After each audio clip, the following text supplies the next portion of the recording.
and around and around, upside down and around and around, upside down and around and around, until we reach the outskirts of town, where we find time and time again that the great outdoors is a barbed wire fence. So here we are in Fort Bill in Port Macquarie, and staying here with us is Angela. now Angela. Let's go back. Best way is before you'd even heard of COVID. In a previous life, what were you doing? Oh, before COVID, I was working in aged care. Okay. Yeah. So I'll go back a little bit further than that. In 2012, life threw me a curveball. My husband died rather unexpectedly, and as a result of that, I lost my home and my job. I had 2 legal actions over his death. It was a medical malfeasance case. He was put on a medication. One of the side effects is suicidal ideation. And 2 days after he took after he was prescribed the medication, he took his life. So life was thrown. My life was turned upside down. So Did you sense that this was coming? no, there was no. Actually, in fact, the day before he died, I actually said I said to my manager, the one thing he won't do is he will not commit suicide. Famous last words. The next day, he was dead. Subsequently, found out that the medication we was on, one of the side effects was suicidal ideation. So that led me down a certain path. So for 5 years, I was fighting legal actions, which then went a little pear-shaped. I call it friendly fire. My own barrister decided that he didn't want to take the case any further. Oh. So that then sent me down a little bit. That was the first time I'd probably grieved properly, because I had this plan that I was going to receive a certain amount settlement and I'd buy myself a little tiny house and I'd be okay. But then that didn't happen. So I fell in a heap, ran away from society, didn't want to be involved. And Were you angry with him? no, I was very angry with he actually thought he was doing the right thing. He thought he was doing a good thing. I was angry with this system, the fact that this medication is given out and nobody's given any warnings. Well, certainly not in Australia. In America, they have what they call a black box warning for this medication. Is it an antidepressant thing? It was, but he wasn't depressed. He was anxious. He started having panic attacks. It was something to do with his work situation, and it was a period of 11 days, and it just escalated. So in I think it was about mid 2017, my legal action went awry, and then I spent the next 2 years licking my wounds. And so you'd lost a lot of money with that barrister by then? Yes, yeah. It was, if I'd paid the lawyer, if I bought the lawyer coffee for the previous 5 years, I would have been in the same financial. Every day for the last preceding 5 years, I would have been in the same financial position. But so then I ran away just to lick my wounds and try and regroup.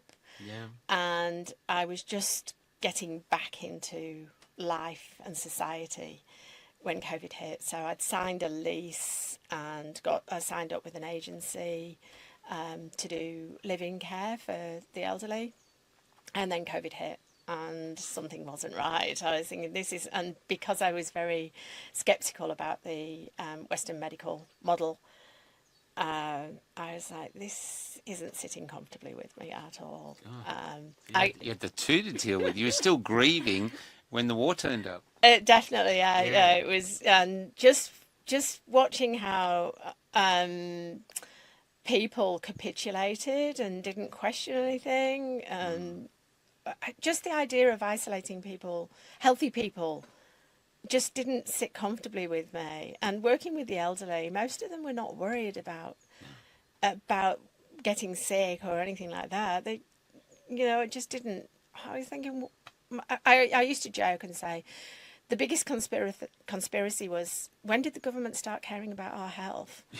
It's like, what about obesity and heart disease? The list goes on, diabetes. Yeah. I was Why like, haven't they banned sugar? Yeah, They ban exactly. ivermectin, but they don't ban sugar. Exactly. Yeah. So it just made me question lots and lots of things. So But you were dealing with this alone. Did you have a group you could talk to, or? not really, no. Most of my friends and family were believers in the COVID narrative, in the germ theory, all Yeah. that. So I did feel very, very isolated. How long did that period last? That it lasted quite a while. I, I just felt really isolated in Australia. So me being me, the personality I am, I don't like being told what I can and Yeah. can't do. And when they said you can't leave Australia, I was like, oh, we'll see about that.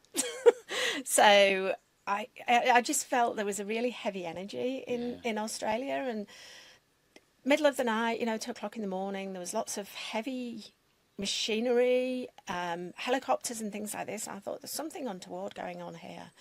So I actually sought an exemption and left Australia in October 2021 with the intention of not coming back.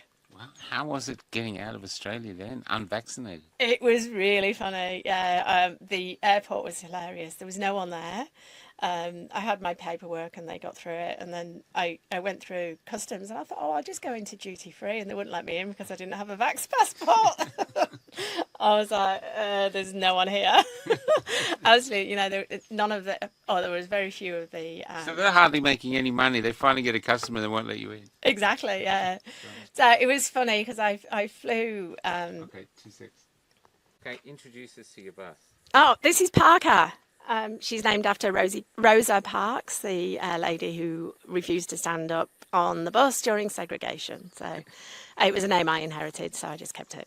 So Right, well, take us for a journey yeah, in. she was originally mainly all white, Oh, okay. and Chris painted her blue for the protection from the direct energy weapons. So if there's any fires, she's not going to burn. Yeah, some people think I'm a bit crazy on that one, but Well, and we'll find out when the fire turns. yeah, funny enough, it's actually called police blue, so I'm hoping that it will it will cover me from the road pirates. Okay, we were up to duty free, and then you're not allowed in. So you're at the airport by yourself. They won't let you in. What do you do? I just thought it was hilarious. I laughed. I mean, I did have a bit of a like, oh, don't be ridiculous. There's no one here. But they weren't budging. So I was like, Was the airplane full or was the airplane empty? no, the airplane was empty. I was actually in business class, so I think there was me and about two other people, and we had an air hostess each. So, and they didn't. I mean, I did wear I think it was probably the only time I wore a mask. Yeah. So I wore the mask because I thought, you've got to pick your battles. Yeah, I agree. So when I was sitting on the plane, I just took it off, and then the stewardess, who was, my designated stewardess, just took hers off, and yeah, they could not have been nicer. They were fabulous. They were really, really good. And then I went to England because obviously with my accent you can tell that's where I'm from originally, and spent time with family, and it was just a lot more relaxed there. They were. What about getting to the English airport where they were like, "Oh my God, we've got an unvaccinated Aussie here"? No, nothing. Didn't Didn't care at all. Wow. There was no. So it was Australia that was going mental. It was Australia. Yeah, I went via America. I went to stay with a friend and spent some time there. They had no problems. I had no problems in America. Really? No problems in England. Drove through Europe. yeah, there was just no. I had to get. I was driving. I got the ferry over from Dover to Calais, Yeah. and I had to. I mean, they said I had to get a what's it called? One of those tests. I can't remember what they're called. A rat PCR test. test. Yeah. PCR test. Yeah. PCR test. And the guy at the border patrol didn't even look at it. I think that was that, and getting the plane leaving Australia had to get. That was pretty much the only times I did the test. But yeah, he didn't even check it. We just like threw the piece of paper away. It was funny. But yeah, no, it was just a lot more free, and you know, people were there seemed to be a lot more pushback, in particularly in England. In Europe, they didn't really care. There was nothing. Yeah. But yeah, so certain places surprised me. New York, everyone was really compliant. So yeah, certain restaurants, cafes wouldn't let me in without proof of vaccination. So Wow. yeah, I was just Strange how it happened, isn't it? Some places, New York and Israel and Melbourne. And so why did you end up coming back to Australia?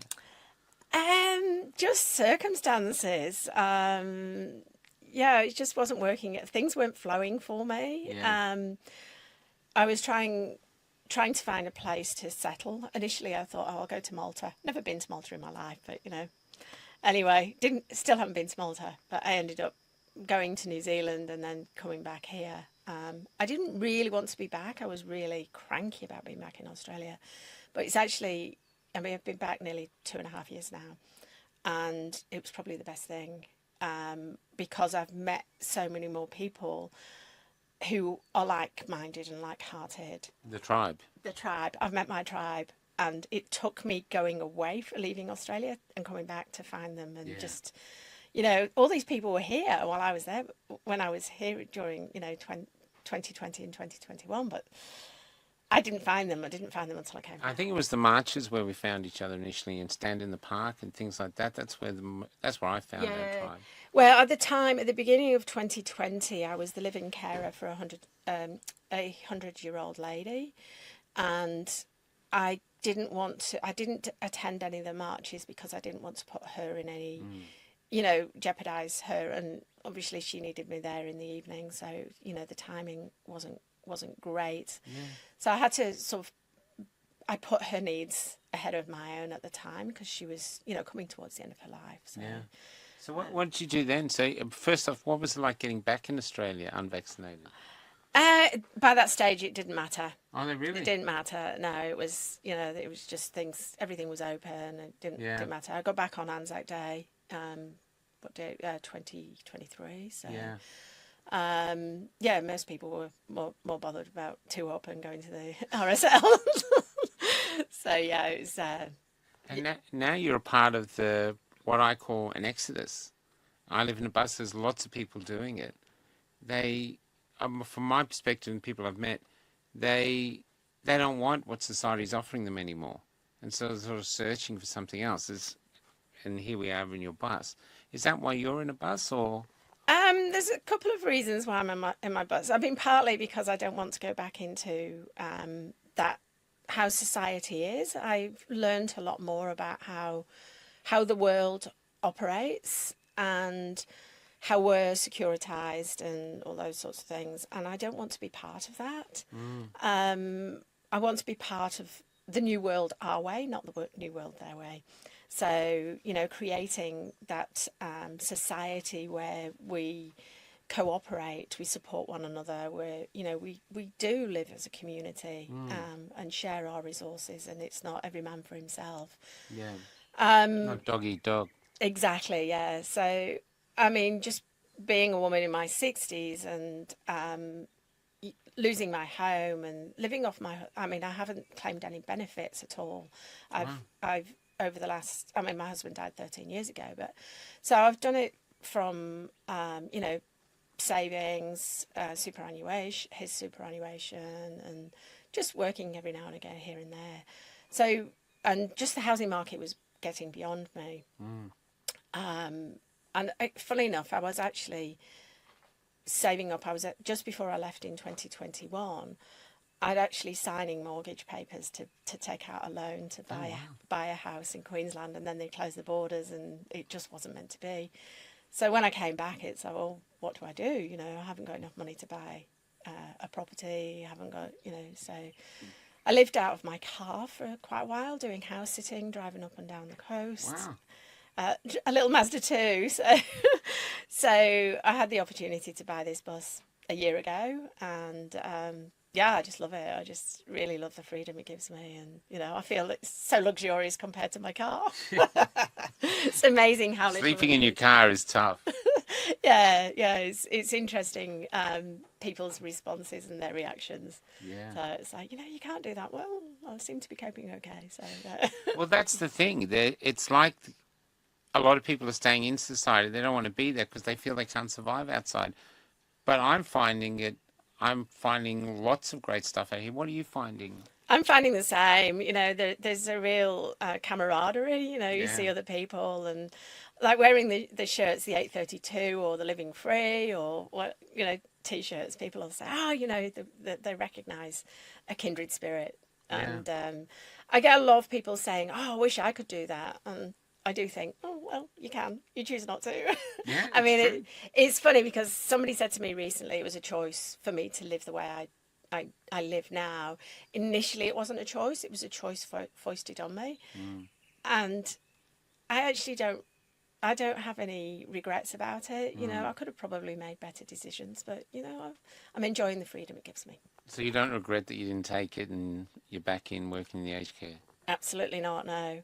Now, I did try to go back into aged care, but I just, the whole system about, what's the germ theory, the contagion and all those sorts of things, but they're still pushing the narrative of having jabs. And there's not just COVID, shingles, flu, all sorts of things. But Whooping cough. Whooping cough, yeah. And the other thing that they've done is that everybody has to have an app on their phone and they track you. Yeah. So, you know, I don't want to do that. I'd actually quite happily go back to an old flip phone. Yeah, if I me could. too. Yeah. So, yeah, I don't want No, finish what you're saying. yeah, the least they know about me, the better. Yeah, I say that every time I go in a store, they go, do you want to be on our award program? I go, no. Yeah, exactly. In fact, if I'm on there, I'd like to be removed. Yeah. I don't want you to know anything about me. I just want to buy this product. Exactly, yeah. Yeah. So. But here we are. The world back in the Matrix almost is like, oh, I'm working towards this holiday, or I'm working, you know, and there's bills and all this mediocrity, really. Mm-hmm. How do you see the future now as you're in this bus? Oh, I see it really positive. I think there's a growing band of people whose eyes are opening. They're realizing what life is, and maybe it's because I'm getting older, but I'm more focused on what happens after I've departed this meat suit. So creating a better world for people, for everybody, is what I'm focused on. And you know, we can all look at that, say, oh look what they're spraying in the skies, or they're trying to force vaccines, or doing this, that, and the other. What am I doing? So I'm focusing on how can I create a better world. So I think it's really positive. I think, you know, just being guided by spirit, God, Most High, whatever you want to call that energy. Yeah, just use me as a conduit, and I'll go, and you show me where I go, and I'll get in the driver's seat and I'm off. So you're not feeling frightened, because a lot of the fear in society is what keep people in prison. You're not feeling that fear? No. If anything, I probably feel more liberated than any time in my whole life. I think, yeah. No, I mean, sometimes I'm a single woman. I'm not very big, so I'm not very strong. So yeah, come through. Excuse the mess. Actually, I'll start with the door that Bill built the frame. It was an ordinary plug door, but now it's a caravan door. So Bill manufactured a new opening for me. Wow. Which is amazing. And I keep saying this is my favourite bit, but there's all sorts of little different favourite bits. I love my little table, which swings around. and I need to get some new bench cushions, but there's my bench seat, which will double as a single bed if I ever have any visitors. But if something That's only physical. Yeah. You're pretty tough spiritually. probably spiritually, yeah, but physically I'm not that strong. But Yeah. I figure if something doesn't feel right, I don't feel comfortable, I'll move on. Yeah. I'm not going to take any stupid So risk. you're reacting, touch my heart now. You're reacting more to your inner voice now than listening to your logical head. Exactly, yeah. I sort of, don't take any notice of what's going on in here. It's like, just listen to how the heart, the spirit, Yeah. the embodiment of. And are you looking for a fella? Not particularly, no. No, just if one happens along. If somebody's crazy enough to take me on board, you'd have to be a special kind of special. Yeah, but not in the way that you're like, I'm desperately needing someone to fill in. This is just if you want to be a companion, it'd be great, but No, I'm fine. Actually, the benchmark. It's funny. My husband was very, very proper, and we were together. Really? Yeah. He was the total opposite of me. We'd been. So he probably would have taken it. He would have been. One of his sisters asked me how he would have reacted, and I said, "Oh, he would have been out in a full hazmat suit." And they said, "Well, how would he have coped with you?" And I said, "Well, he would have probably asked me if it was wise, but he would never have stopped me doing anything I wanted to." So, he set the benchmark quite high. So he's going to be a pretty special guy. Yeah. What was his name? Vin. Can you tell us something more about him, like anything funny? Because often happens with suicide is people vanish. They die once, and then no one ever talks about them. And if they talk about him, it's connected with suicide, and that's it. But the person who it was forgets. So I know you said he was proper, but was he funny? He was funny. He had, I don't know whether you have heard of a children's show from, I think it was about the 70s, called Wurzel Gummidge. Yeah, of course. Wurzel Gummidge was a scarecrow, and he had his work head and his funny head. My husband was like that, so if he was in work mode, he was in work mode. You could not joke with him. You couldn't mess about. What was his work? He was an insurance assessor. Okay. But he did train crashes and oil spills and all sorts of things. So high-end stuff.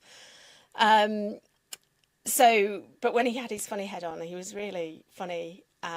So I was telling Bill this. Bill thinks it's hilarious, but he was such a gentleman, and he never swore. And in fact, in 22 years, I heard him swear once. Oh my God. And we were in Saudi Arabia, and he was trying to find me an internet cafe, and they wouldn't let me in because I was a woman. And he came out and he said, "This effing place," and I said, "Oh, Vincent," and he goes, "Well, I'm very cross." And it was just, and that just always makes me laugh. That just sums him up. He was just, he was, but I think because he was very quiet and, quite, as I say, he was quite proper. People misunderstood that for softness. He was very gentle, but he had a rog. It's like he was, he played and was very masculine, the provider and the protector. Yeah. And that's this is always what makes me cry. He said that his proudest achievement in his life was his marriage to me. Oh.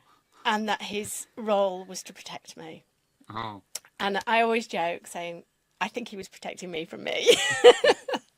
So, yeah. That must have been very tough. It was, I always say that I was in, they talk about the stages of grief. Yeah. And the denial for me was not the denial that he died, but the denial of the impact it had on me. Yeah. So I was like the Black Knight in the Monty Pythons. It's just a flesh wound, but it wasn't. It was much more than a flesh wound. It was tough. And that was the sort of dealing with the legal probably focused on that. And once that ended, then the grief turned up at your door. Definitely. Yeah. Initially I couldn't face it because it was too overwhelming. Yeah. And in my family, I've got 4 brothers. Vulnerability is our shadow. We don't deal with vulnerability. So, I couldn't cry, couldn't show any weakness. So it was tough. Yeah. And the other interesting thing that makes it tough, it's not like he's separated and you can still contact him or even bollock him for leaving. Yeah. He's gone. He's gone, yeah. Although, I mean, I still feel him. I'll tell you a story about when during COVID, I was watching one of the live streams. I think it might have been the Real Rukshan for the Melbourne marches, and I was watching that, and they pepper sprayed a 10-year-old boy, Yeah, I remember. and then they shot the rubber bullets, and Matt Lawson got hit in the kidneys. I was there. Yeah, it was honestly, I was so disgusted and I was so Yeah. upset. So I was spoiling for a fight, and I grabbed my car keys off the table, off the dining table, and I grabbed the tape because I was living in an apartment at the time. And I grabbed the keys, and I was going out spoiling for a fight. I wanted to meet some coppers, and I was going to give it to them. I was going to blast them, and I felt this hand on my shoulder, and I go, Ange, keep your powder dry. And it was my husband. Oh. That was one of his expressions. He was like, don't waste your ammunition. And for a week, whenever I sat down to eat at the dining table, I could see him on the lounge looking at me. Really? Yeah. Wow. I was like, okay, I'll behave myself. What's he think now you're in this bus? I think he's all right. I think Yeah. he's still watching over me. I think he's probably rolling his eyes and going, oh my God, what's she up to now? What do you see for the future of us all going forward? I can see us separating because we're like a different group now. I've never known a group like us or tribe like us, but there's only a few of us compared to the greater herd. What do you see going? What are your feelings or thoughts going forward? I don't know. My thoughts are that I think we're actually in biblical times. I never really was very much. I was brought up Roman Catholic, and I left the church when I was 15. But I'm actually coming back. I won't say back to the church because I think the churches and religion are compromised organisations. But I think the Bible, from what I'm learning, is a contract, and I think all our answers are in there. And I mean, I heard recently, I think it's come the apocalypse. I always get the word wrong. The apocalypse, and I think apocalypse just means revelation. It doesn't mean like Armageddon or death, and so it's like one of those words again, like anarchy, that's misrepresented, and people misunderstand it. So I think we're coming towards the end of this time, and there's going to be a new beginning. So I think there's going to be a new earth, and I think it's going to be really biblical. I mean, I honestly don't know, but I think it's quite exciting times to be alive, and I think it's for me. I'm hoping I'm on the right side, but I think we're going to be on the right side. We've chosen the path of following the Spirit and not following the money, not following the safety and security. Not that there's any safety and security. The path of faith, basically. The path of faith. And it's like you said, it's not a faith in any established religion.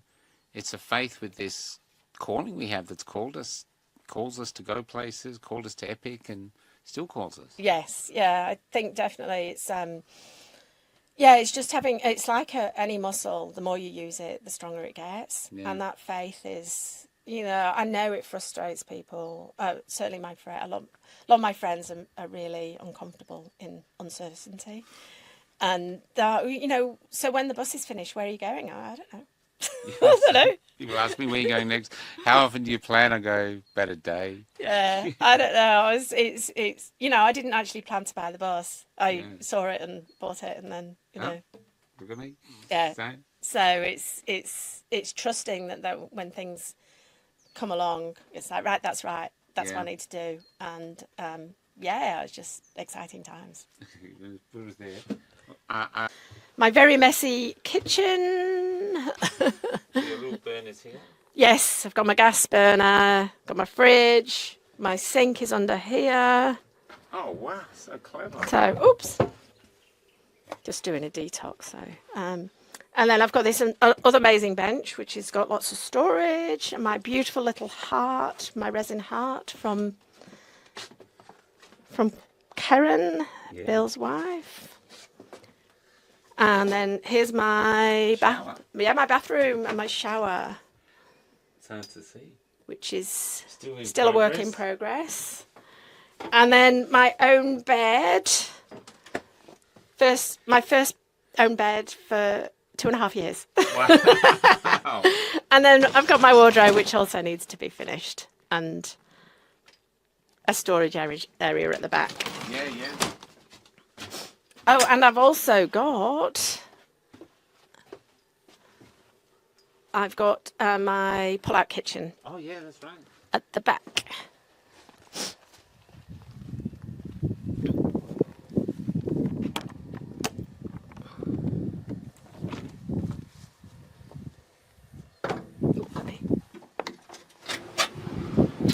Oh, wow. And I've got my Barbie!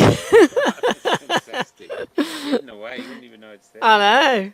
That's fantastic. So, So we're staying here at Fort Bill. Now, Bill is an incredible man, and he's got all these Orphans of Goodbye Road here, of which we are too.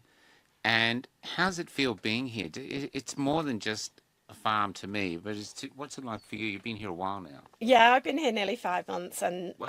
I think I was divinely guided to attend the muster in March and meet Bill. And Bill, I mean, I had another guy working on my bus, and we had a bit of a falling out, and Bill offered to help. And yeah, it's just been great. The guys are amazing. It feels to me like how we should be living in Earth, that everybody looks out for one another. There's a real camaraderie, real community spirit. There's banter, and there's people take the mickey out of each other, but generally there's an underlying love and care and respect. Yeah. There's a everybody. kindness running through this place. There's definitely a kindness. It's just, yeah, I've never seen Bill get upset about anything. He's just, I this might sound grandiose, but he's almost like an embodiment of Jesus, the way Jesus is. He's so non-judgmental and so giving and caring, and will go out of his way to help people and support people who are part of our community. He's just, yeah, I cannot speak highly enough of him. All right. Yeah, You've got your license. I've got my license, Oh, yes. So you've got your license. Congratulations. How was that to get? It was so much fun. It was such a good day. I really enjoyed it. In fact, I could reverse the truck better than I can reverse a little Mazda 2. All right, that's great. Okay, and if there's any advice you'd offer for anyone out there who just doesn't like staying where they are and wants to break free, since you're breaking free, is there any advice you'd offer? Well, to quote Nike, just do it.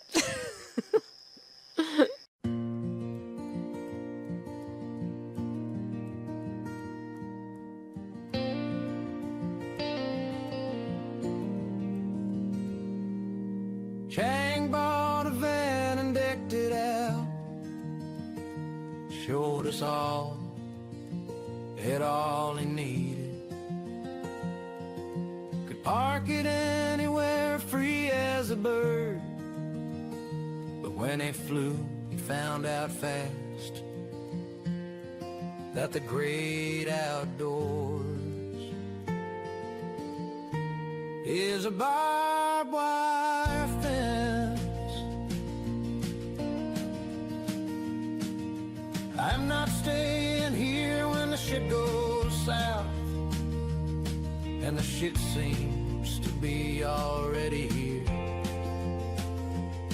I've a backpack with all my needs. Trouble is, when I dream, all I find is that the great outdoors is a barbed wire fence. I'm sure my grandfather left freedom here, unless my eyes were open when I was born. But this world has left me blind. Is that right, Mother? Am I blind? I'm sure I smelled freedom once in the backwood forests of your eyes.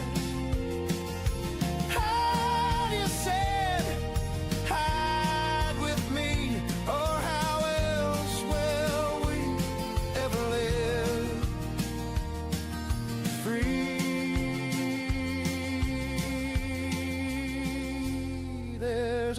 exodus, heading out of town. Their faces are up, but their eyes are down.